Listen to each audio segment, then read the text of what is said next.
wabarakatuh.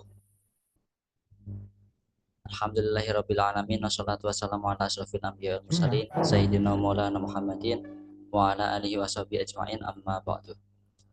Pertama-tama marilah kita panjatkan puji dan puji syukur kita atas kehadirat Allah Subhanahu wa taala yang telah melimpahkan rahmat dan nikmatnya sehingga kita bisa berkumpul di kajian pada malam hari ini dengan keadaan sehat walafiat.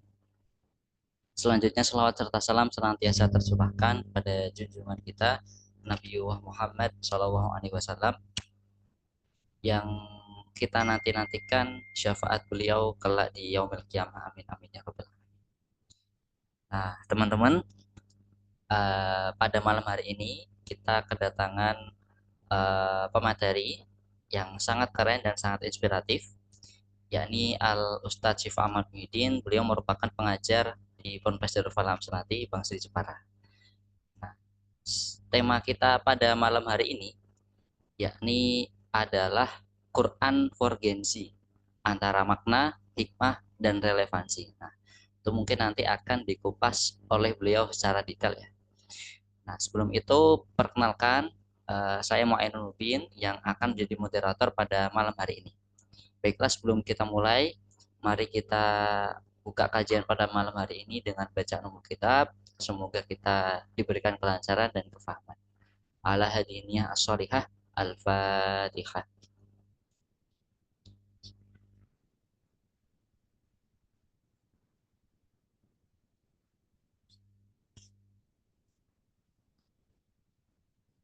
Baiklah, izinkan saya untuk membacakan susunan acara pada malam hari ini. Nah, cara yang pertama kita mulai dengan pengenalan dari Majelis Bina Darsulullah. Yang kedua yakni pembacaan CV dan profil narasumber. Acara ketiga yakni penyampaian materi oleh narasumber. Acara keempat sesi tanya jawab, dan yang terakhir foto bersama dan penutup. Mungkin teman-teman di sini ada yang baru pertama kali mengenal apa itu Majlis Bina Darsulullah. Nah, Majlis Bina Darsulullah ini majlis taklim yang didirikan oleh Neng Ria Jazuli. Nah, beliau merupakan alumni Amsalati dan Manbaul Quran dari Sampang, Madura, Jawa Timur. Nah, nama asli beliau, nama lengkap beliau yakni Ning Lailatul Badriatus Sofa, yang menggagas dan mengkoordinir sejumlah alumni Amsalati Pusat dari seluruh Nusantara untuk bergabung dalam Majelis Taklim Online ini. Nah, visi dan misi Bina Darsulullah itu yakni mensyiarkan karya-karya dari Ki Haji Taufiqul Hakim melalui media online guna memperkenalkan Amsalati lebih luas pada masyarakat. Selain itu, nah, Binadars ini juga menyelenggarakan berbagai program kursus seperti kursus Amsalati online, kursus Lughah Arabi, bahasa Arab, tahsin Al-Quran yang terbuka untuk umum. Nah, dalam hampir 2 tahun berdiri ini, Majelis Binadars telah menarik banyak pendaftar dari berbagai kalangan, dari mulai anak kecil, remaja, bahkan ibu rumah tangga yang kemarin baru melaksanakan ujian Amsalati. Mereka benar-benar sangat antusias untuk mengaji di Majelis Binadars. Setelah beberapa bulan berdiri, nah, Binadars memperoleh izin operasional dari koordinator wilayah Madura serta dukungan langsung dari pengasuh Ponpes Darul Falah Amsalati yakni Kiai Taufiqul Hakim. Dengan izin dan dukungan tersebut, Binadars ini telah diakui dan terdaftar secara resmi sebagai yayasan pendidikan oleh Kementerian Pendidikan Indonesia. Jadi Binadars ini udah punya nomor SK sendiri ya dari Kementerian Pendidikan Indonesia. Nah, selanjutnya kita bakal kenalan dulu. Saya bacakan sedikit profil dari narasumber kita pada malam hari ini. Nama beliau adalah Al-Ustadz Syifa Ahmad Muhyiddin, alamat Cirebon, Jawa Barat, tempat tanggal lahir Cirebon 21 September 2003. Pendidikan terakhir di Ponpes Darul Falah Amsalati, MA Amsalati, dan sekarang sedang menjadi mahasantri Mahat Ali Amsalati Bangsri Jepara. Beliau pernah menjuarai berbagai macam lomba seperti juara 2 MKK tingkat nasional cabang hadis, dan juga banyak lomba-lomba MKK lainnya. Beliau juga aktif dalam Bahasul Masail pernah keliling berbagai macam pondok pesantren. Kalian bisa mengunjungi Instagram beliau di Syifa Ahmad underscore 01. Nah, mungkin tanpa berlama-lama, mari kita simak, mari kita dengarkan, mari kita ambil banyak ilmu dari Al-Ustadz Syifa dengan tema kita malam hari ini, Quran for Gen Z, antara makna, hikmah, dan relevansi. Kepada Al-Ustadz Syifa, waktu dan tempat kami persilahkan.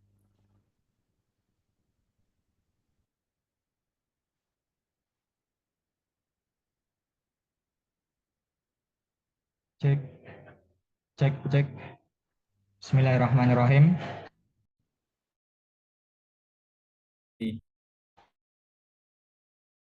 Halo,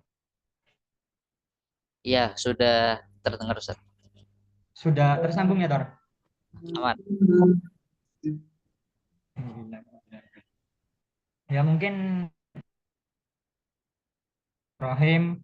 Assalamualaikum warahmatullahi wabarakatuh. Alhamdulillahirabbil Waalaikumsalam. alamin. Wassalatu wassalamu ala asyrafil anbiya wal mursalin wa ala alihi wa sahbihi ajmain amma ba'du. Sebelumnya yang terhormat semua tim Bina Darus Lugo dan juga yang kami banggakan semua yang alhamdulillah bisa hadir, bisa berkumpul secara online pada malam hari ini. Sebelumnya kami ingin menyampaikan rasa banyak terima kasih karena kepada tim Bina Darus Lugo karena sudah untuk bisa bersama-sama belajar bersama dengan teman-teman Bina Darus Lugo yang lainnya. Kami harapan kami semoga ya kita semua terkhusus yang kumpul pada malam hari ini di Majelis Bina Darus Lugo bisa mendapatkan pengetahuan yang bermanfaat, bisa mendapatkan pengetahuan yang barokah dan menjadi hamba-hamba terbaiknya Allah Subhanahu wa taala. Namun insya Allah kami yakinlah kalau kata Nabi mayuridillahu bihi khairan yufaqihu fiddin. Barang siapa yang dikehendaki baik oleh Tuhan, maka dia akan dipahamkan oleh dalam agamanya. Ya semoga ini menjadi wasilah kita menjadi hamba-hamba Allah Subhanahu wa taala. Atau kalau ada sebuah riwayat, idza aradallahu abdan khaira fanahadu hirota. Ketika Tuhan mengharapkan hambanya kebaikan, maka akan dibangkitkan semangatnya. Namun insya Allah semua teman-teman Bina Darus Lugo adalah hamba-hamba Tuhan yang semangat. Karena walaupun kita tidak bertemu secara tatap muka, kita hanya secara online, tapi kesemangatan kita untuk terus mengkaji pengetahuan. Alhamdulillah. Selamat malam semuanya bisa berkumpul di sesi kedua ya, di sesi kedua kajian Bina Darus Lugo edisi kali ini. Sebelumnya flashback membahas banyak hal tentunya tentang bahasa Arab yang ada dalam Al-Quran, mulai fasohah, lafaz dan yang lain sebagainya. Itu sudah banyak sekali hal-hal yang kita dapatkan tentang bahasa Arab.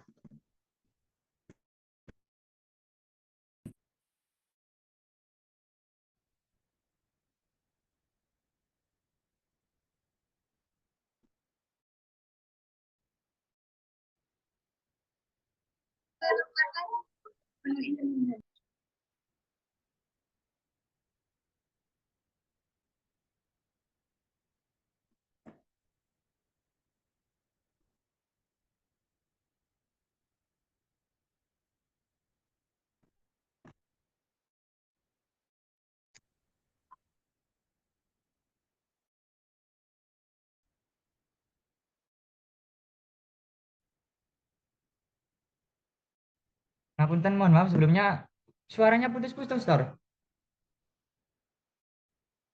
Atau sudah kembali normal? Lumayan putus-putus.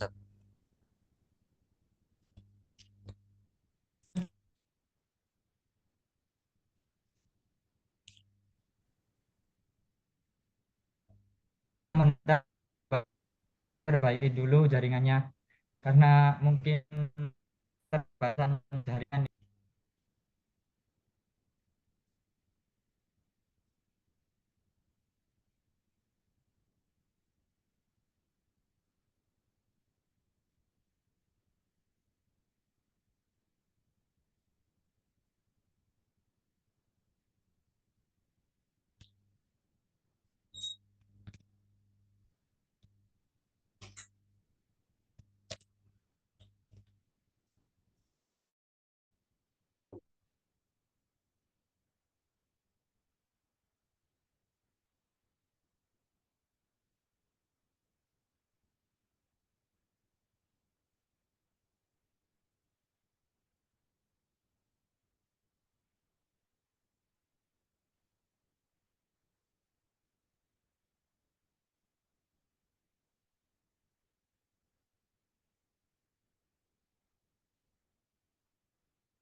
Cek cek. Cek. Sudah. Ya, sudah aman, Ustaz.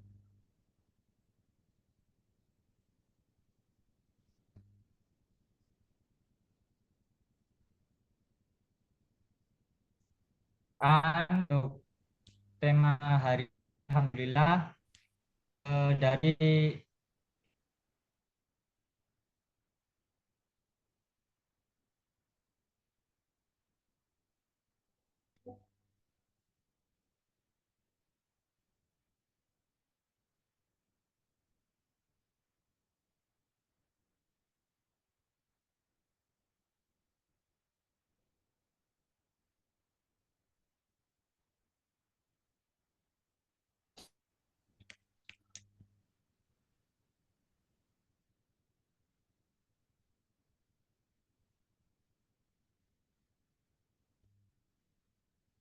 Punten, Ustaz.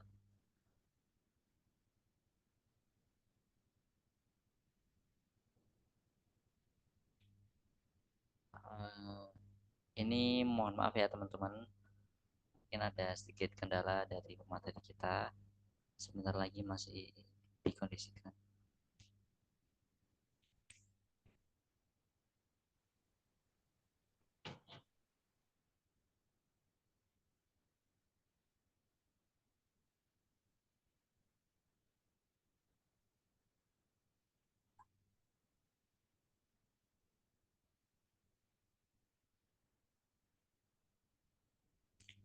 Kita sambil menunggu Ustaz Sifa kembali bergabung.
Tuh,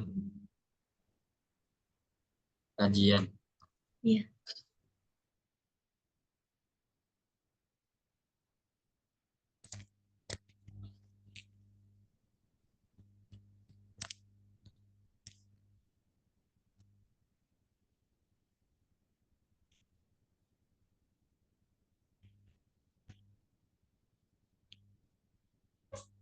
Sebentar ya teman-teman, ini Ustadz Siva lagi berpindah tempat.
Baik, Ustadz Siva sudah bergabung kembali, mungkin bisa dilanjutkan.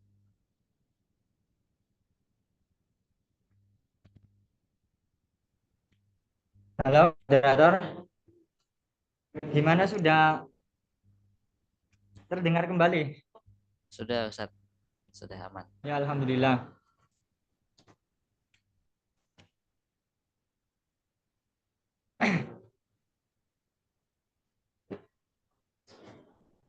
Ya, bismillahirrahmanirrahim. Eh, Mungkin kita bisa share terlebih dahulu toh, untuk bisa dibaca bareng-bareng dengan yang lainnya.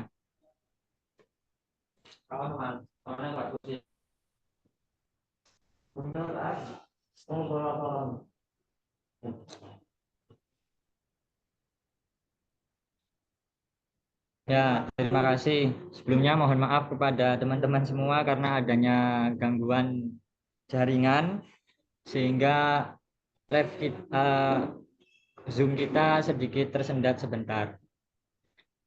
Bismillahirrahmanirrahim. Untuk tema kajian pada malam hari ini, Quran for Gen Z antara makna, hikmah, dan juga relevansi. Sudah barang tentu kita ketahui semua ya, bahwa apa saja hal yang berkaitan dengan Al-Quran itu pasti akan menjadi sesuatu yang mulia. Sudah masyhur dalam ingatan kita bahwa ketika Ramadan di dalamnya diturunkan Al-Quran, jadilah bulan Ramadan sebagai bulan yang mulia. Ketika Jibril yang bertugas sebagai pengantar wahyu Al-Quran, jadilah Jibril sebagai malaikat Sayyidul Malak, pimpinan para malaikat. Ketika Lailatul Qadar menjadi malam yang dimana di dalamnya diturunkan Al-Quran, jadilah Lailatul Qadar malam yang lebih baik daripada.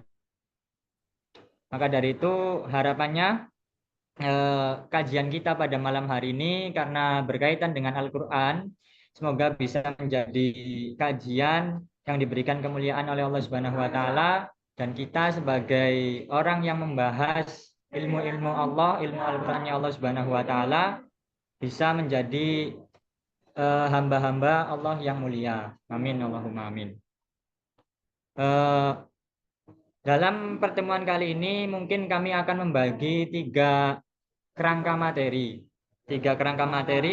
yang mana di dalamnya pertama akan memberikan gambaran mutolaah, bahasanya mutolaah bagaimana keluar biasaan Quran, fakta-fakta tentang Al-Quran itu sendiri. Kemudian selanjutnya kita bahas sedikit tentang Gen Z, dan terakhir nanti kita terkait hikmah, makna, dan relevansi Al-Quran untuk Gen Z. Mungkin bisa dilanjut ke slide selanjutnya toh. Ya, bismillahirrahmanirrahim. Sebelum kita mengkaji lebih jauh, kami ingin memutolaah, bahasanya memutolaah, mengulang kembali beberapa hal yang harus terus kita sadari. Bahwa yang pertama, Quran adalah sebagai kompas kehidupan yang diwarisi oleh Nabi Muhammad SAW. Nabi Muhammad SAW, beliau wafat tidak meninggalkan warisan berupa dinar maupun dirham, namun yang beliau tinggalkan adalah pengetahuan. Bahkan suatu ketika pasca Rasulullah wafat, sahabat Abu Hurairah berkunjung atau berjalan-jalan di sebuah tempat. Ketika beliau masuk ke sebuah pasar, ternyata pasar tersebut dipenuhi oleh orang-orang yang diistilahkan dengan hubud dunia. Mereka senang banget dengan dunia, senang harta, gila harta, gila harta, gila pangkat, gila kedudukan, dan lain-lainnya yang berkaitan dengan dunia. Maka Abu Hurairah ketika itu cemas, prihatin, bagaimana keadaan masyarakat di dalam pasar ini. Mereka sangat gila terhadap dunia. Maka dengan inisiatifnya ingin memberikan edukasi kepada mereka, Abu Hurairah berkata kepada sekelompok orang yang sedang duduk-duduk di pasar, wahai orang-orang pasar, saya beritahu kalian semua bahwa di masjid ada harta warisannya Rasulullah.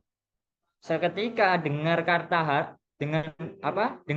harta, mereka langsung tertarik, langsung meninggalkan dagangannya, langsung bertanya ke Abu Hurairah, di mana wahai Abu Hurairah? Harta Rasulullah dibagikan di masjid. Langsung mereka bergegas menuju ke masjid, sampai datanglah mereka, nyampailah mereka ke masjid, namun tidak sesuai yang mereka kira, tidak sesuai dengan ekspektasi mereka. Yang mereka lihat malah orang yang sedang sholat sunnah, yang mereka lihat adalah orang yang sedang mengkaji halal haram, yang mereka lihat adalah orang yang sedang sholat berjamaah. Mereka pun kecewa. Wah, Abu Hurairah, ternyata dia telah membohongi kita semua. Katanya ada harta warisan yang dibagi. Ternyata yang dilihat hanya orang sholat dan orang yang ngaji. Langsung mereka kembali lagi ke Abu Hurairah. Wahai Abu Hurairah, mana harta warisan Rasulullah? Katanya ada di masjid. Maka Abu Hurairah balik bertanya, emang kalian apa yang kalian lihat? Yang saya lihat di masjid itu hanya orang sholat. Dia ceritakan keadaan di masjid pada saat itu. Maka Abu Hurairah menjawab, ketahuilah bahwa Rasulullah tidak mewarisi dinar, tidak mewarisi dirham, tapi Rasulullah mewarisi pengetahuan. Dan sumber pengetahuan umat Islam adalah Quran dan juga hadis, sebagai disabdakan oleh Nabi. Di situ tertera, taraktu fikum amroini lang tadillu ma tamasaktum bihima. Kata Nabi, saya meninggalkan kepada kalian semua dua perkara, yang mana ketika kalian semua berpegang teguh dengan keduanya, kalian tidak akan tersesat. Apa sih dua perkara itu? Dua perkara tersebut adalah kitab Allah wa sunnata nabihi. Adalah Quran dan juga sunnah-sunnah nabinya. Atau kita sebut dengan hadis. Maka pertama bahwa pedoman umat Islam, pedoman kita semua adalah Al-Quran. Kalau kadang kita itu hidup di zaman sekarang, seakan-akan sudah nggak ada Quran. Lupa bahwasanya di dunia ini ada Quran. Bahkan ya mungkin tidak kita sih, kami saja lah. Kami seakan-akan kadang lupa bahwasanya di dunia ini ada Quran. Quran kalau ada tulis hataman di grup WA mungkin. Bahkan kadang itu cuma ngelis tok, terus langsung nyentang tanpa membacanya. Nah itu dua hal yang perlu kita sadari. Pertama, kita di dunia ini diberikan kompas kehidupan, diberikan petunjuk, diberikan pedoman, yaitu kitab Al-Quran dan juga hadis.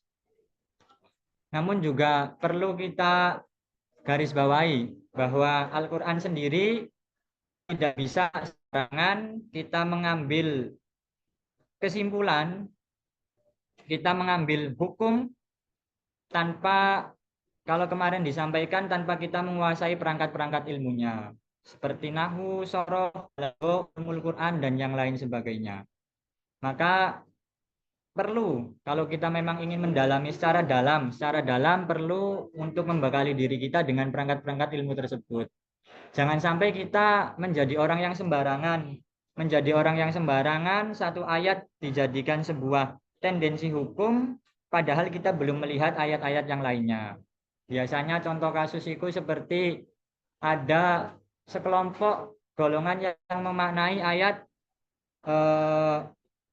faktuluhum haitsu wajadtumuhum. Maka bunuhlah orang-orang kafir sekiranya kalian menemukannya. Dengan ayat tersebut menjadikan dalih bagi mereka ketika bertemu orang non-muslim, bertemu orang yang beda agama maka harus dibunuh. Padahal dalam ayat yang lain ada yang namanya korelasi dan bagaimana sebab nuzul tersebut itu diturunkan. Pastinya itu perlu diperhatikan ulumul Quran, ilmu-ilmu tentang Quran yang lainnya sebelum kita mencomot atau mengambil menyimpulkan hukum di dalam Al-Quran. Itu yang pertama, Quran sebagai kompas kehidupan. Yang kedua, kita juga perlu sadari terlebih dahulu sebelum nanti masuk ke dalam materi bahwa Quran itu merupakan kitab yang valid, yang berisi informasi yang valid, informasi yang benar. Dalam Quran Tuhan berfirman di surat Al-An'am ayat 15 bahwa watammat kalimatu rabbika sidqa wa adla. Telah sempurnalah kalimat Tuhanmu Al-Quran sebagai kalimat yang benar dan juga adil. Sebagai kalimat yang benar dan juga adil. Apa sih maknanya yang benar dan juga adil? Imam Fahru Razi dalam tafsirnya mengatakan itu ada di bawahnya, mungkin bisa kita baca bersama-sama. Amal khobaru, ya, amal khobaru fal muradu kullu ma ahbarallahu an wujudihi au an adamihi. Yang dimaksud dengan kabar itu informasi. Informasi adalah segala hal yang Tuhan informasikan keberadaan atau ketiadaannya di dalam Al-Quran. Ila akhiri lafaz di situ disebutkan bahwa informasinya terkait atau mencangkup pada bahwasanya ada Tuhan yang Maha Kuasa, tentang sifat-sifatnya Allah, tentang kemuliaan Allah Subhanahu wa taala, tentang kejadian yang sudah terjadi di masa lalu seperti kadang di dalam Quran menceritakan kejadian Bani Israel atau menceritakan kejadian nabi-nabi terdahulu atau bahkan Quran menceritakan kejadian yang akan datang. Itu termasuk khobar atau informasi yang diberikan oleh Al-Qur'an. Nah, informasi yang diberikan oleh Al-Qur'an itu merupakan informasi yang sitkon, informasi yang pasti valid, informasi yang pasti benar. Lah adlan itu untuk apa? Kalau katanya Imam Fahru Razi, Quran itu kalimat yang benar dan juga adil. Maksud dari adilnya ketika dalam Quran itu selain khobar ada yang namanya taklif. Taklif itu apa? Taklif itu adalah perintah maupun larangan. Baik untuk umat Nabi Muhammad SAW seperti perintah-perintah yang kita jalankan selama ini ataupun perintah syariat-syariat umat-umat sebelumnya. Semua taklif, semua perintah larangan dalam Al-Quran itu adlan. Itu pasti adil dalam artian sesuai dengan kadarnya masing-masing, sesuai dengan porsinya masing-masing. Itu termasuk kewajiban Al-Quran. Ini 4 cara malaikat Jibril menyampaikan Al-Quran pada Muhammad Sallallahu Alaihi Wasallam. Yang pertama bahwa Allah menyampaikan kepada malaikat Jibril. Bisa dilanjut, Ar? Bisa, Ustaz. Silakan. Ya, itu yang kedua ya. Terus yang ketiga selanjutnya sebelum ya kita perlu juga sadari fakta bahwasannya Al-Quran adalah dilanjut slide selanjutnya, Dor. Bahwa Quran merupakan pedoman universal yang terus relevan di sepanjang zaman umat manusia. Kenapa universal? Karena nilai-nilai yang ada dalam Al-Quran itu berisi tentang moral, sosial, hukum, dan juga yang lain sebagainya. Jadi nilai-nilai yang dalam kandungan Al-Quran itu bersifat rahmatan lil alamin, bersifat menyeluruh untuk semua umat manusia. Kita bisa lihat berapa banyak ayat yang berisi kandungan sosial. Contoh sederhananya wa ta'awanu 'alal birri wa taqwa wa la ta'awanu 'alal ismi wal udwan, itu seperti itu. Tolong menolong dalam kebaikan dan juga ketakwaan. Berapa banyak ayat yang berbicara tentang nilai moral dan berapa banyak ayat yang berbicara tentang peradaban. Itu kandungan-kandungan makna Quran yang bersifat universal. Jadi kita itu punya kitab suci yang sifatnya universal, menyeluruh semua umat manusia, relate dan juga relevan kepada semua umat manusia. Namun juga kadang disayangkan kita sebagai umat muslim sendiri kadang itu senang banget berfokus berbicara tentang hukum, itu sangat reaktif ketika ada saudara kita mungkin berbeda dalam segi furu'iyah fikih, itu sangat reaktif banget. Padahal ayat-ayat hukum di Al-Quran menurut sebagian riwayat itu hanya yang banyak adalah ayat-ayat sosial, ayat-ayat peradaban, dan yang lain sebagainya. Namun kadang kita sangat tumpul, sangat acuh tak acuh bahkan ketika melihat sesuatu gejala sosial yang terjadi. Seperti contoh sederhana ketika ada orang misal, atau kita sendiri membuang sampah tidak pada tempatnya, melakukan hal-hal yang merugikan orang lain, tentunya hal-hal tersebutlah yang berdampak lebih buruk daripada hal-hal yang bersifat individual. Itu maka perlu kita tingkatkan sih artinya kita perlu tingkatkan kesadaran kita semua di hubungan kepada Tuhan dan juga hubungan sama manusia karena semua itu adalah nilai-nilai yang diajarkan oleh Al-Quran. Selanjutnya bisa dilanjut. Ini fakta terakhir terkait Quran sebagai penenang dan obat bagi manusia. Insya Allah sudah tahu semua lah bahwasanya alladzina amanu wa tatma'innu qulubuhum bidzikrillah ala bidzikrillahi tatma'innul qulub. Hanya dengan ketika kita mengingat Allah maka hati kita akan diberikan ketenangan. Quran adalah penyembuh dan juga penenang bagi manusia. Sesuai ayat dalam surat Yunus, ya ayuhan nasu qad ja'atkum mau'idatum mir rabbikum wa syifaa'ul lima fis sudur wa hudaw wa rahmatul lil mu'minin. Itu menggambarkan bahwasanya Quran bisa menjadi obat. Kalau kata di situ makna obatnya itu bisa untuk obat-obat hati. Kalau syifa, penggunaan kata syifa sendiri biasanya digunakan untuk penyakit-penyakit kulub, penyakit-penyakit hati. Kalau penyakit-penyakit dohir biasanya menggunakan kata dawa. Namun aslinya Quran juga pernah diuji coba untuk menyembuhkan suatu penyakit dohir. Sebuah riwayat mengatakan ketika ada sahabat bertemu dengan orang yang tersengat kala jengking, suatu riwayat mengatakan demikian. Kemudian sahabat bertanya bagaimana cara menyembuhkannya, maka Nabi memerintahkan untuk membacakan surat Al-Fatihah. Nah itu mungkin itu maksud dari obat juga bagi penyakit-penyakit dohir. Tapi memang Quran makna syifa biasanya digunakan untuk penyakit-penyakit batin.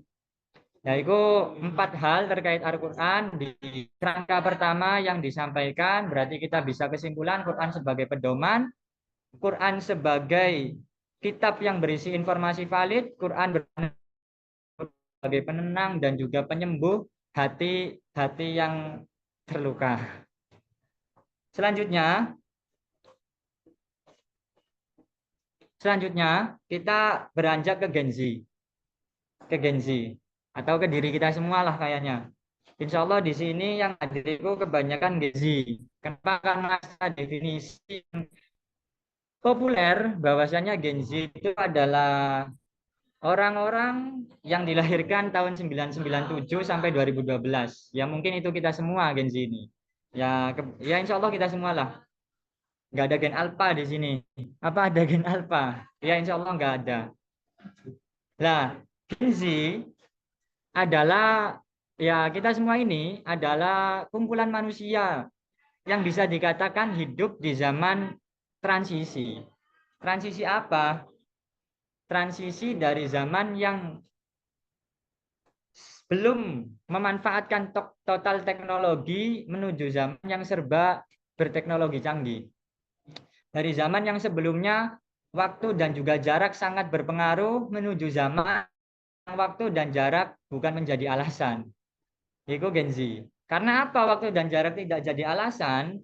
Tentunya karena kemajuan teknologi. Semuanya sudah bersifat digital, informasi dengan cepat bisa kita akses, bahkan kadang kita merasakan sebuah keadaan overload information.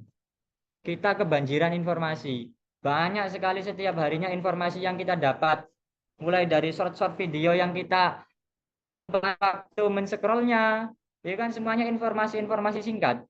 Jadi Gen Z ini kalau bisa kita sederhanakan keadaannya ada generasi yang mana mereka berada pada posisi kebanjiran informasi, banyak informasi yang bisa diakses, banyak hal-hal secara ruang dan waktu jauh namun bisa terasa dekat. Tentunya hal tersebut pasti berdampak, baik dampak positif maupun dampak negatif. Nah, kita kaji dulu apa sih kira-kira dampak hal-hal tersebut. Informasi bisa diakses walaupun secara ruang dan waktu ini berjauhan. Banyak sekali informasi yang bisa kita dapatkan. Untuk dampak positifnya terlebih dahulu di slide sebelumnya. Sebelumnya.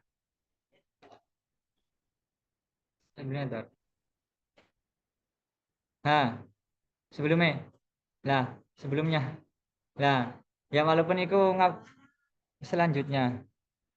Selanjutnya. Nah, sebelumnya. Ya, di sini cukup. Nah, Gen Z ini nanti kita ini kadang akan mengalami dampak-dampak positif. Di antaranya yang tidak tercantum di sini mungkin kita bisa mudah untuk mendapatkan pengetahuan. Contohnya apa? Ya contohnya kita sekarang ini. Sekarang ini walaupun jarak dan waktu kita jarak kita berjauhan, tapi akses pengetahuan yang kita dapatkan ini sangat mudah. Maka dengan keadaan seperti ini aslinya bisa menjadikan kita akselerasi lebih cepat dalam berpengetahuan. Bahkan kayaknya kalau Imam Syafi'i hidup di zaman ini insya Allah lebih luar biasa lagi. Kenapa? Karena sekarang segala sesuatu sangat mudah diakses. Kalau dulu kan ketika Imam Syafi'i mau belajar muwatta dengan Imam Malik, ya kita bayangkan bagaimana proses kesulitan beliau. Itu satu, akses pengetahuan yang luas. Yang kedua apa? Yang kedua, Gen Z pastinya akan terampil dan kreatif. Karena banyak sekali percontohan-percontohan, tutorial-tutorial yang bisa kita akses. Bahkan kita akhirnya bisa mudah untuk berinovasi, mudah untuk mencarikan solusi karena banyak sekali referensi yang sudah kita ketahui. Terus Gen Z tentunya koneksi globalnya akan semakin luas karena hubungan satu antara lain tadi tidak ada batas. Yang selanjutnya peduli bersama ketika kita melihat saudara kita mungkin dari jauh, kita melihat mereka dalam keadaan sulit karena akses informasinya sudah bisa kita dapatkan, mungkin tanpa ke sana kita bisa memberi bantuan. Itu kemudahan-kemudahan atau sedikit bagian dampak positif yang kita rasakan sebagai Gen Z yang hidup di zaman teknologi ini. Namun di balik hal-hal positif ini tentunya ada beberapa hal yang berdampak kurang baik, berdampak negatif bagi diri kita. Apa saja dampak negatifnya? Ya di slide selanjutnya. Dampak negatifnya karena overload information, kita itu mudah terpengaruh hoax dan disinformasi. Akhirnya apa ketika kita mendapatkan hoax? Berita yang aslinya sangat banyak berita yang kita dapatkan tanpa peduli salahnya, akhirnya kita gampang menyalahkan orang lain. Kita gampang menyimpulkan, oh si A itu seperti ini, tanpa kita verifikasi dahulu, tanpa kita pastikan kebenarannya. Akhirnya kita gampang menyalahkan orang lain. Atau ada berita misal, berita tentang isu sosial, isu politik negara contoh. Contoh isu politik negara. Informasi datang kepada kita. Seketika kita langsung menyimpulkan, itu kebiasaan biasanya sebagai Gen Z, tanpa memverifikasi terlebih dahulu. Karena apa? Informasinya terlihat menarik, informasinya seakan-akan meyakinkan, akhirnya kita gampang menyalahkan orang lain dan bisa juga nanti mudah diadu domba. Itu salah satu yang pertama dampak negatifnya. Yang kedua, kita itu bisa terjangkit krisis identitas. Apa sih krisis identitas ini? Seakan-akan kita nggak punya jati diri, seakan-akan kita nggak punya pakem, seakan-akan kita nggak punya role model, kita nggak punya role model. Kenapa demikian? Karena mudah banget kita bisa melihat penampilan-penampilan atau tren-tren yang terlihat menarik, yang terlihat yang apa, yang sorot, yang menjadi trending, sehingga apa? Sehingga kayak kita pengen ikut saja tanpa memikirkan kiranya itu dibenarkan apa enggak. Akhirnya itu mungkin di bawahnya dituliskan, ya bisa kalau bahasanya orang sekarang FOMO kalau positif ya baik, tapi kalau FOMO-nya hal-hal negatif itu yang kurang tepat. Jadi kayak kita nggak punya jati diri, sana ikut, sini ikut, sini ikut, sini ikut. Karena tadi informasi yang kita dapatkan sangatlah banyak. Selanjutnya, dengan mudahnya akses berinteraksi dengan siapapun itu, mudahnya akses bertukar informasi, kadang kita Gen Z terjangkit penyakit haus validasi. Selalu mencari pengakuan dari orang lain, pengen ada di hati orang lain, pengen dilihat orang lain. Bahkan kalau kadang kita bikin story pasti dilihat. Sudah di like berapa orang ya? Sudah dilihat siapa aja ya? Nah, itu kadang-kadang orang lain itu sangat berpengaruh dalam diri kita. Orang lain itu menjadi acuan untuk kita melakukan sesuatu, acuan untuk kita eh, menyebarkan sesuatu. Yang penting kata orang lain bagaimana, kiranya dilihat orang lain apa enggak gitu. Jadi di situ harus validasi sehingga kadang kita itu stres-stres sendiri karena terdikte oleh orang lain, terdikte oleh standar-standar orang lain. Akhirnya stres, akhirnya depresi, mental health-nya kena. Itu kadang terjadi, tapi semoga kita tidak masuk dari golongan-golongan tersebut. Selanjutnya yang terakhir, Gen Z ini kadang kurang waktu hening, kurang waktu introspeksi. Sedikit di kamar rebahan malah scroll. Dia tidak Kita jarang memiliki waktu untuk tanpa digital. Ya mungkin solusinya nanti beberapa hal, tapi memang salah satu dampak negatifnya akhirnya kita kayaknya sendiri, kayaknya kita itu berada di dalam kamar kita, namun aslinya itu sedang berkeliling dunia karena HP yang ada di tangan kita itu lagi scroll nyampe Jakarta, nyampe Amerika dan yang lain sebagainya. Itu jarang sekali kita punya waktu hening, introspeksi, muhasabah diri. Nah, semua hal tersebut di slide selanjutnya. Lantas bagaimana? Kesimpulan faktanya dulu. Ya mungkin bisa disimpulkan Al-Quran itu tadi beberapa fakta tentang Al-Quran, beberapa fakta tentang Gen Z. Kita bisa simpulkan bahwa perkembangan teknologi sangat masif. Generasi kita sangat adaptif dan kreatif. Namun di sisi lain problematika kita sangat kompleks, krisis identitas, tekanan sosial, keraguan nilai, hingga kegelisahan eksistensial. Nah, di sini Quran hadir sebagai living witness. Quran hadir bukan semata sebagai kitab suci ritualistik, bukan sebagai kitab suci yang mengatur peribadatan hubungan manusia dengan Tuhannya, tetapi sebagai petunjuk hidup yang menyeluruh seluruh dimensi kehidupan manusia. Nah, berlimpahnya informasi tak selalu berbanding lurus dengan kedalaman makna hidup. Banyak dari mereka kita semua mengalami kekosongan spiritual, kesulitan menentukan arah hidup, serta rentan terhadap gangguan kesehatan mental. Lantas, di mana Al-Quran hadir? Maka coba dilanjut selanjutnya. Nah, lantas bagaimana Al-Quran hadir dalam realitas tersebut antara makna, hikmah, dan relevansi? Karena mungkin ini kami fokus ke dampak negatif dan bagaimana Al-Quran hadir di dalam hal-hal tersebut. Pertama, tadi kita Gen Z rentan terkena penyakit hoax dan disinformasi. Maka Quran sudah buat cara, buat petunjuk, buat pedoman bagaimana nanti kita ini di era yang sekarang ini bisa menyeleksi, bisa menerima informasi dengan benar. Maka caranya satu-satunya adalah tabayun. Ya kalau bahasanya orang-orang sekarang mungkin saring sebelum sharing. Quran sudah menyampaikan ayat verifikasinya. Ya ayyuhalladzina amanu in ja'akum fasikum binaba'in fatabayyanu. Kita harus tabayun terlebih dahulu, harus verifikasi terlebih dahulu. Apakah benar yang disampaikan ini adalah valid sebelum kita membagikan kepada orang lain, sebelum kita menentukan sikap. Karena akhirnya apa? Akhirnya kalau kita bertindak bukan karena fakta, mungkin nanti bisa terjerumus dalam fitnah. Iku naudzubillahi min dalik. Naudzubillahi min dalik. Nah, terus yang kedua, bagaimana sikap Quran untuk menyikapi tren-tren terbaru? Quran sendiri mengatakan kecil itu tulisannya wala taqfu ma laisa laka bihi ilm. Inna sam'a wal basara wal fuad kullu laika kana anhu mas'ula.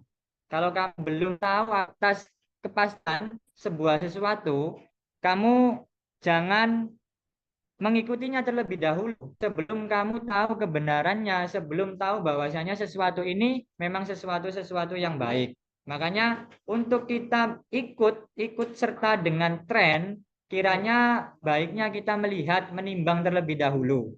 Apakah hal ini sesuai dengan ajaran kita, sesuai dengan ajaran agama?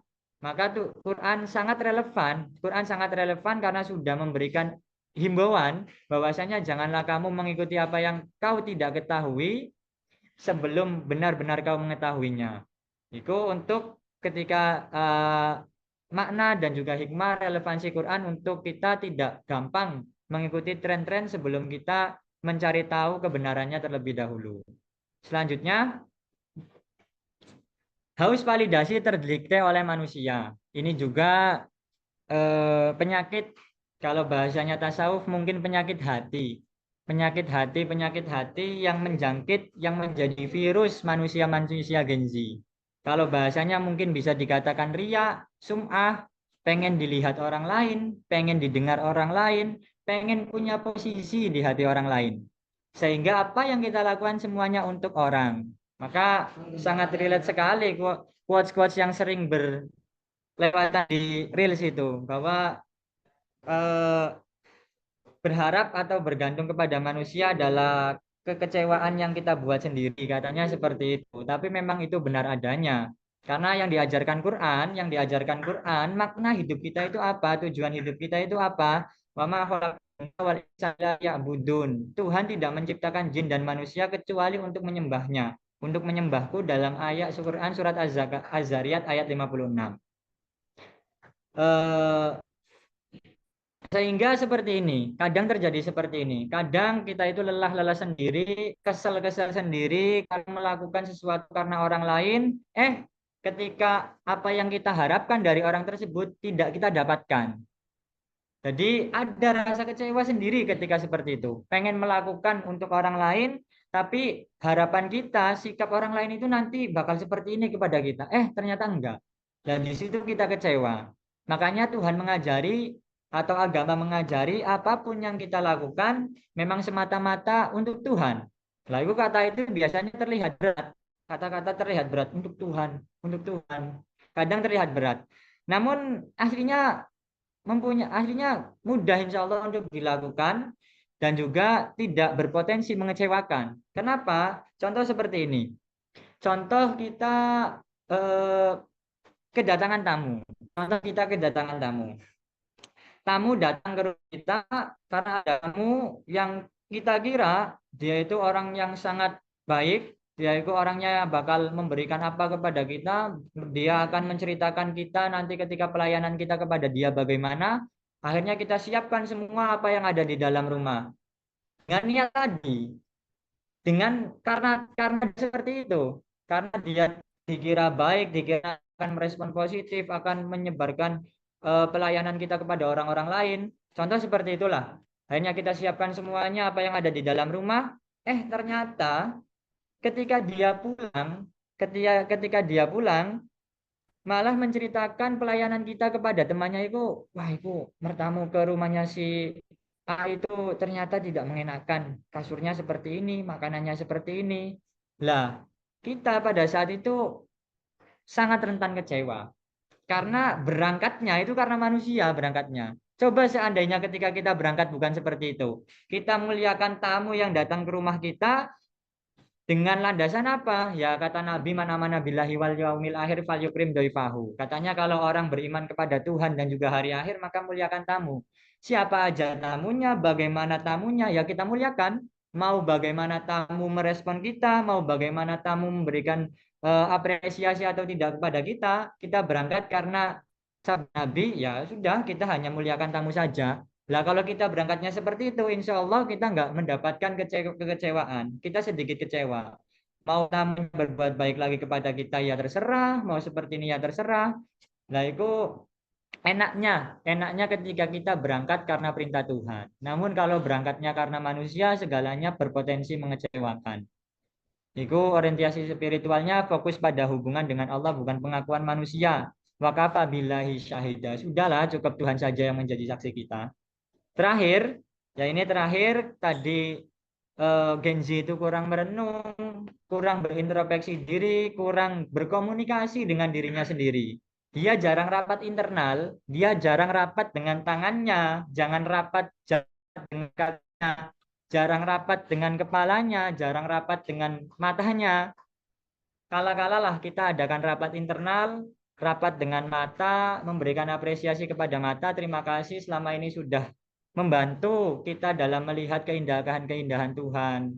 Berterima kasih kepada tangan, selama ini sudah terus membantu untuk menulis atau untuk belajar. Berterima kasih kepada kaki, selama ini telah mengantarkan kita ke hal-hal positif. Skala kali kita mengadakan rapat seperti itu. Namun ya tadi, karena Gen Z sangat sulit sekali untuk terlepas dari dunianya, karena tadi kemajuan digital mungkin, akhirnya jarang kita mengadakan rapat-rapat seperti itu. Kita akhirnya kadang terserang kesehatan mental, terserang mental health. Kalau biasanya di toko-toko Gramedia itu varian atau genre buku paling banyak itu genre mental health. Karena mungkin itu yang paling laris di zaman sekarang. Banyak orang-orang yang terkena mentalnya. Nah, Al-Quran di sini mengelola kesehatan mental ala Al-Quran bagaimana? Al-Quran menyampaikan wasta'inu bisabri wassalah wa innaha lakabiratun illa 'alal khashiyin.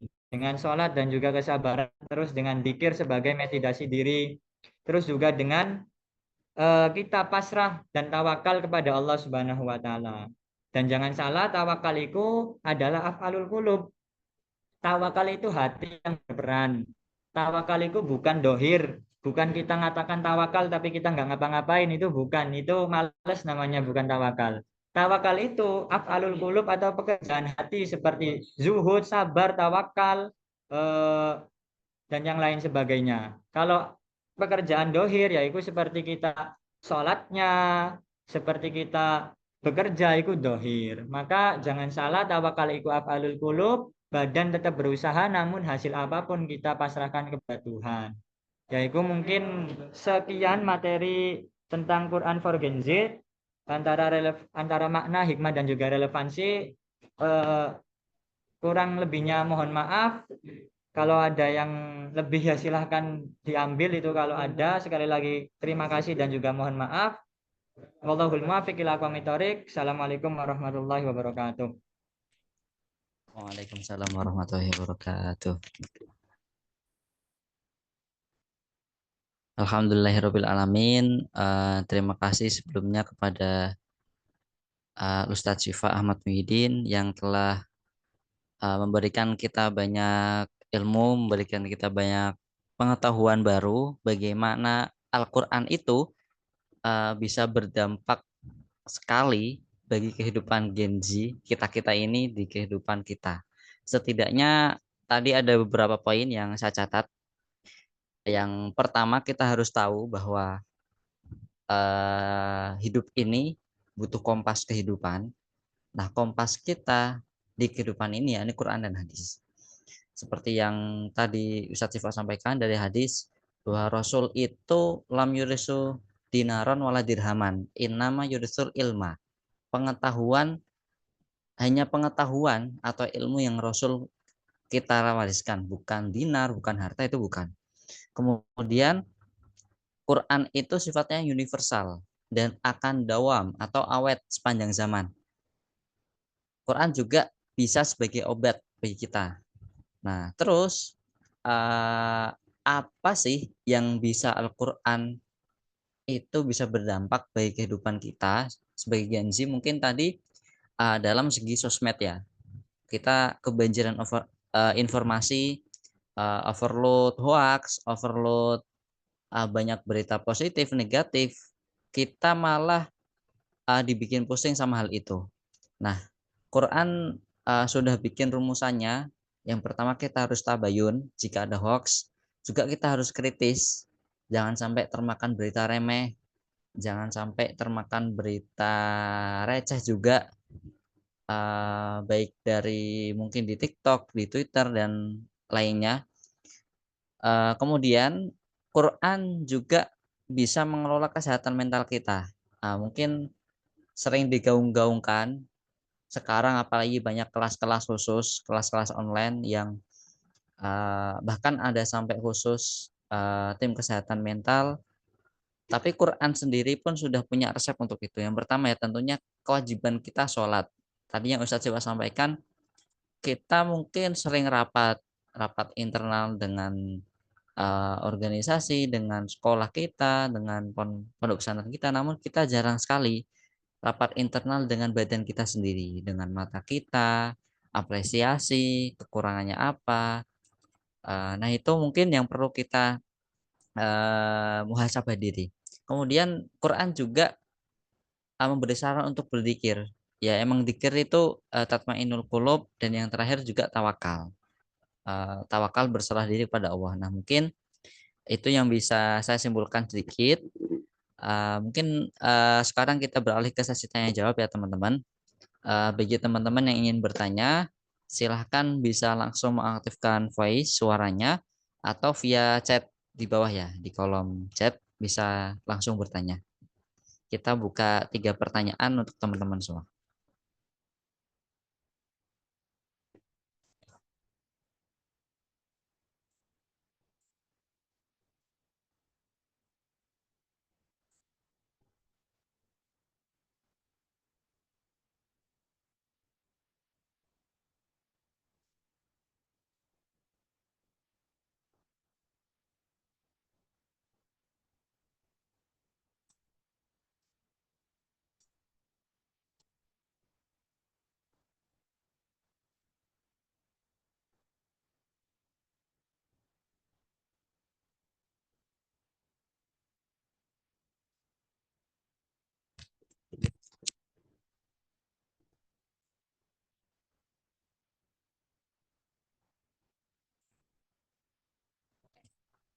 Kita buka 3 pertanyaan ya teman-teman.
Oke, mungkin sambil menunggu pertanyaan, saya mungkin sedikit bertanya juga pada Ustadz Sifa.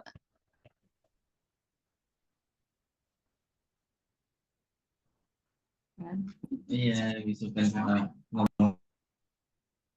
Atau mungkin dari teman-teman dulu, mungkin yang tadi sudah mengaktifkan voice.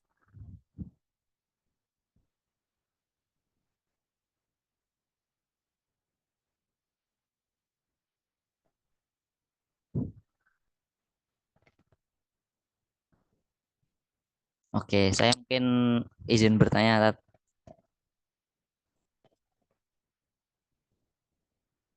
pada Ustadz Sifa.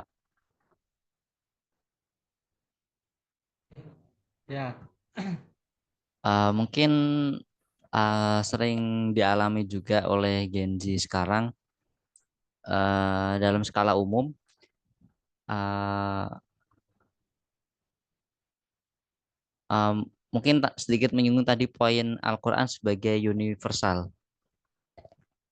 Uh, Namun dengan apa ya, dengan kondisi sekarang dengan masyarakat dan mungkin pemerintah yang mungkin kebijakannya kurang mengenakan, dan masyarakat pun yang kalau itu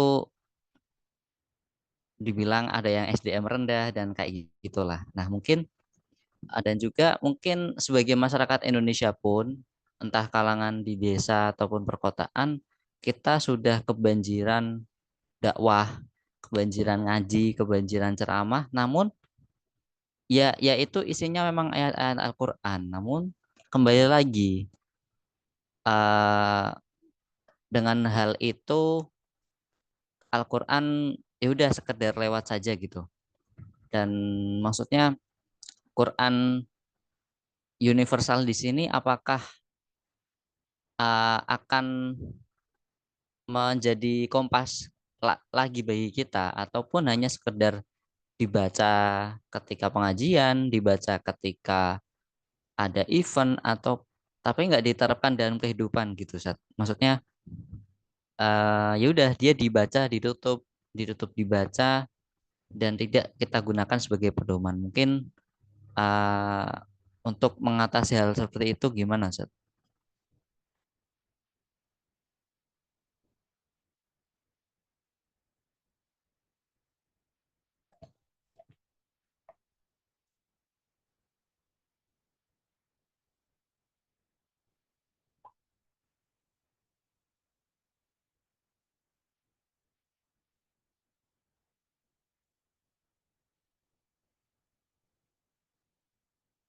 Mungkin ini ada sedikit kendala lagi dari saksi Pak, teman. Mohon ditunggu sebentar yang sudah bertanya juga.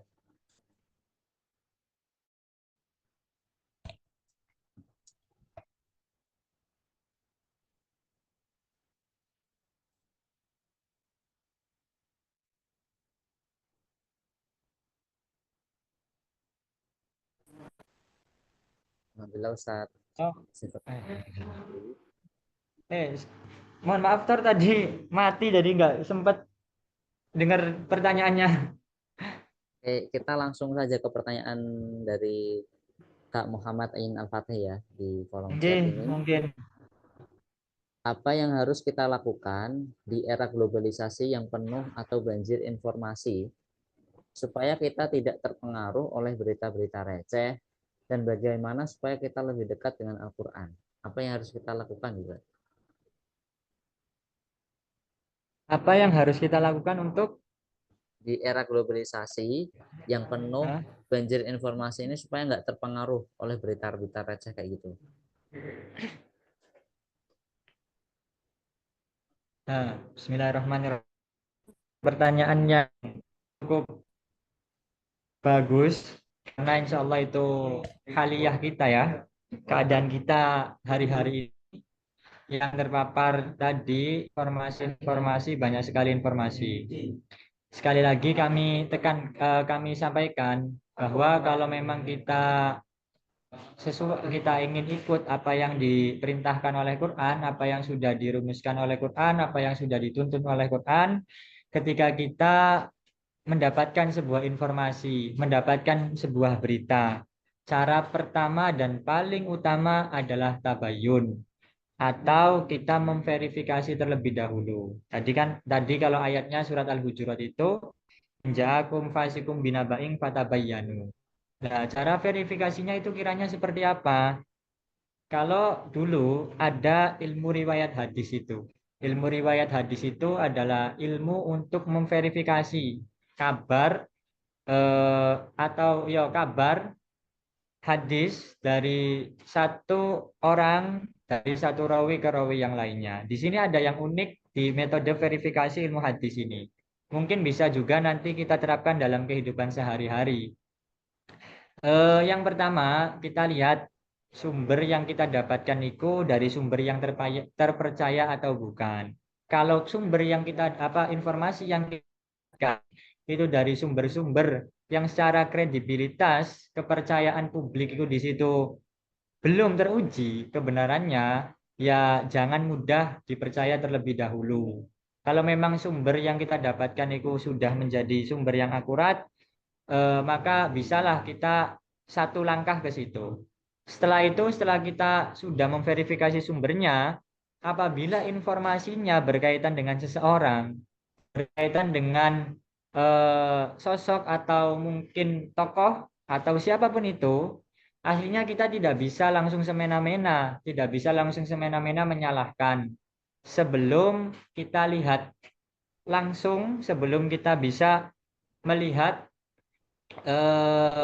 kebenaran dari orang yang dituju tersebut. Kalau orangnya saja belum mengakui, terus sumbernya itu tanpa bukti, maka tidak bisa kita mempercayainya. Karena kalau kata hadis itu segala sesuatu, berita ataupun apa itu dilihat buktinya. Jadi dilihat sumbernya, terus dari sumber tersebut bagaimana mendapatkan informasi itu, buktinya apa mengatakan informasi seperti itu. Kalau secara bukti, baik secara visual maupun audio ataupun apa itu belum ada, ya rasanya sulit untuk bisa dikatakan sebagai berita yang valid. Ya, sementara seperti itu dari sumber dan juga metode yang digunakan oleh sumber terkaitnya. Kalau dua-duanya sudah ada, terpercaya dan juga bisa ditampakkan, ya silahkan untuk kita bisalah untuk mempercayai informasi tersebut. Baik. Mungkin sudah cukup jelas ya tadi jawaban dari Ustadz Syifa pada Kak Muhammad Ayin. Ya seperti yang tadi disampaikan, yang pertama kita harus tabayun, itu yang paling penting. Kemudian ada pertanyaan selanjutnya Ustadz dari Kak Kurnia Istiqomah. Afwan mau tanya Ustadz, di era sekarang ini kan banyak tuh lembaga-lembaga yang menaruhkan beasiswa bagi para penghafal Quran, bagi hafidz-hafidzoh.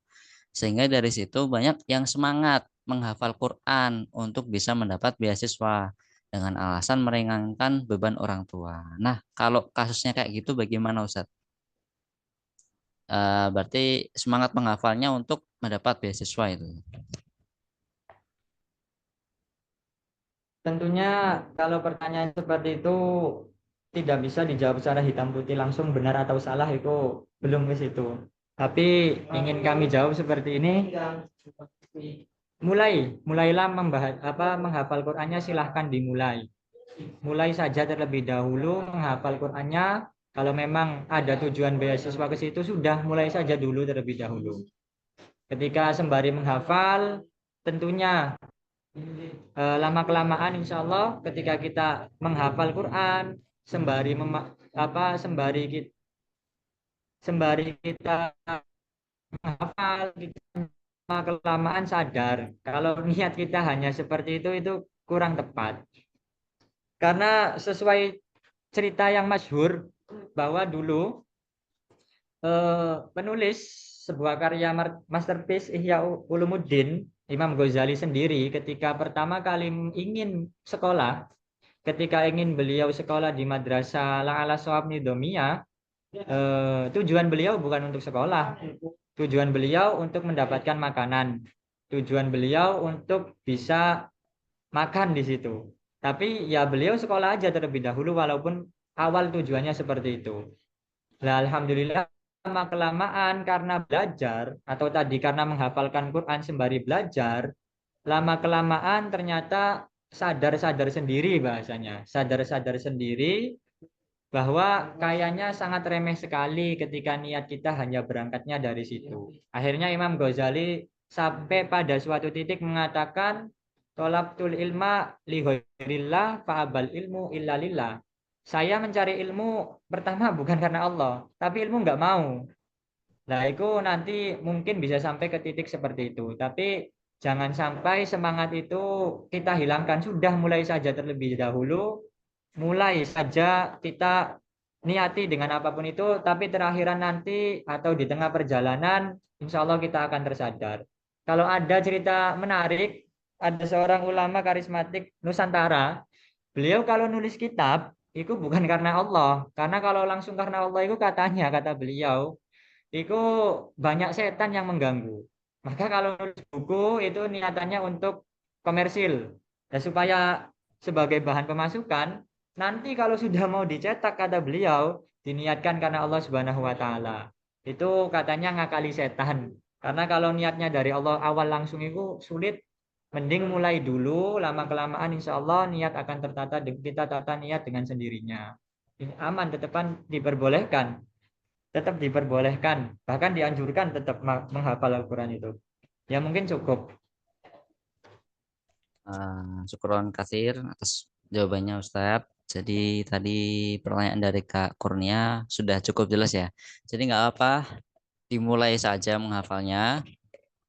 Nanti lama-kelamaan namanya menghafal Quran pasti nanti ada turun dari Allah untuk beriktikad baik, untuk tidak tujuannya hanya duniawi saja.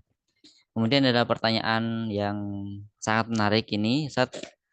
Assalamualaikum Ustadz, dari Kak Mila Nanik.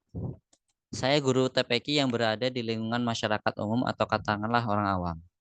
Mungkin di antara wali santri banyak yang sholatnya tidak rajin atau tidak terlalu memprioritaskan mengaji. Apakah hal itu memengaruhi kesolihan atau rajinnya anak mengaji?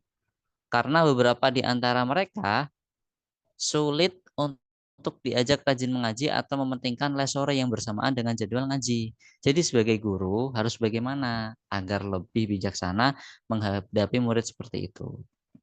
Seperti itu, Ustaz.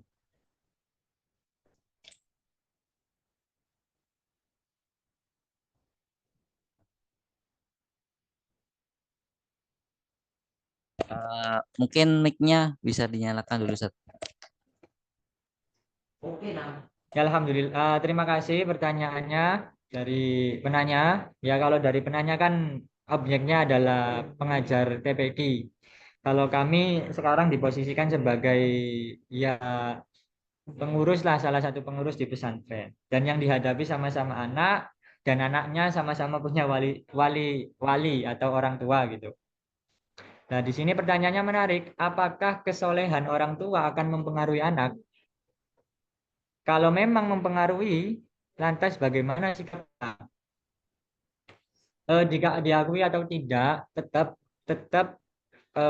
kesolehan orang tua atau bagaimana orang tua itu ada pengaruhnya terhadap anaknya, ada pengaruhnya terhadap anaknya. Itu kalau kita diposisikan sebagai orang tua. Kalau kita diposisikan sebagai orang tua, kalau kita punya anak, itu pengaruh kita itu sangat berdampak kepada anak kita.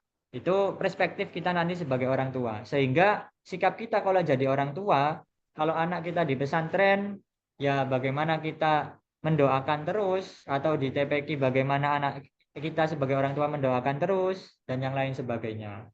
Tetapan berpengaruh, tetapan pengaruh. Namun bagaimana sikap kita sebagai guru TPQ, bagaimana sikap kita sebagai guru TPQ, dahulu itu ada kisah inspiratif seperti ini di pesantren. Seorang anaknya menjadi orang yang sangat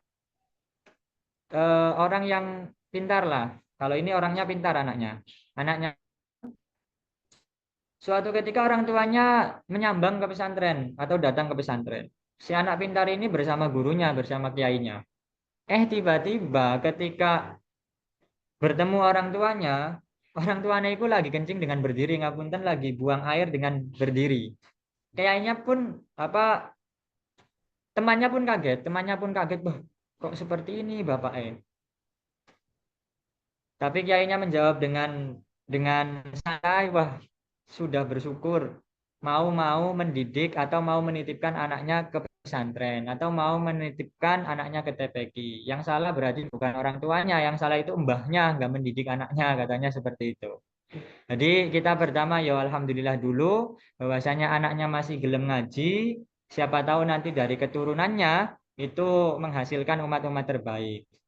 Langkah bijaksananya seperti apa? Tetepan kita memberikan penyampaian, kita memberikan edukasi, namun dengan baik. Ingat, untuk menyampaikan kebaikan harus juga dengan cara yang baik. Kalau memang ada waktu dan keadaan yang tepat, kita sedikit demi sedikit ngobrol. Lebih baiknya dua mata atau ngobrol empat mata, dua mata, ngobrol empat mata, supaya hanya kita dan beliau yang tahu. Kita obrolkan dengan baik-baik. Insya Allah, kalau memang kita sudah menyampaikan seperti itu, urusan hidayah itu sudah urusan Tuhan. Namun bagaimanapun Nabi dulu ketika ditawari untuk menghancurkan umatnya, kata beliau, ya siapa tahu nanti dari keturunan-keturunan mereka akan lahir sosok-sosok yang atau yang mau masuk Islam, yang mau memperdalam agama. Jadi bersyukur kalau ada kesempatan untuk memberikan berikan edukasi dengan cara yang baik. Ketiga, kita pasrahkan untuk hidayah anak ataupun orang tuanya kepada Tuhan. Yang penting secara ikhtiar, secara usaha kita sudah mengusahakan sebisa atau semaksimal mungkin. Ya, cukup sekian mungkin itu. Jawaban yang sangat jelas ya bagi Kak siapa tadi?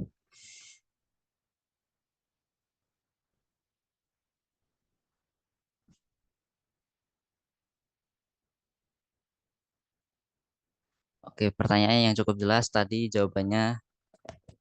Jadi ya tetap kita jangan lelah untuk selalu mendoakan anak, juga jangan sampai lelah untuk mengedukasi anak, juga mungkin ya langkah bijaksananya bisa face to face dengan orang tuanya seperti apa, gimana solusinya gitu. Nah, mungkin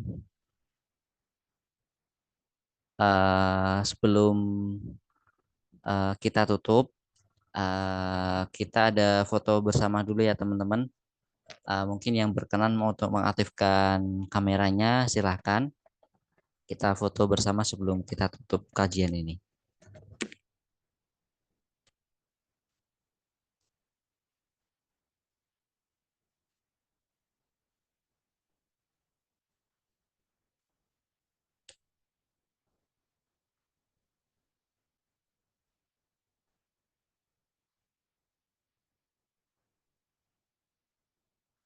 Oke, sambil menunggu ya.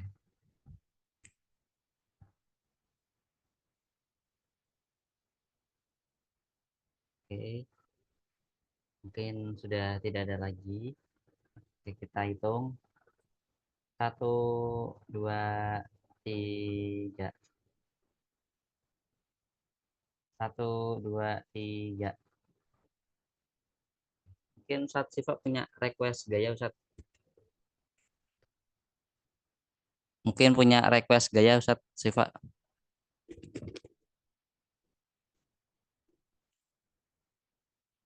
Oh, Terserah sudah cukup. moderator untuk ganti. Oke, mungkin sudah cukup ya teman-teman sesi kajian kita pada malam hari ini dan mungkin kita sebelum tutup kita doakan dulu ada teman kita dari Kak Soleh yang tadi guru SD beliau wafat, kita kirim Fatihah ya Kak Soleh. Kita kirim bersama-sama Allah hadinya solihah Al-Fatihah.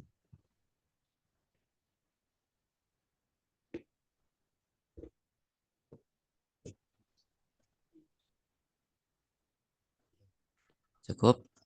Saya moderator pamit undur diri. Mari kita tutup majelis kajian ini dengan bacaan kafaratul majelis. Subhanakallahumma bihamdika asyhadu an la ilaha illa anta astaghfiruka wa atubu ilaik. Terima kasih banyak pada Ustaz Sifa, pada teman-teman semua. Saya pamit undur diri. Assalamualaikum warahmatullahi wabarakatuh. Assalamualaikum warahmatullahi wabarakatuh.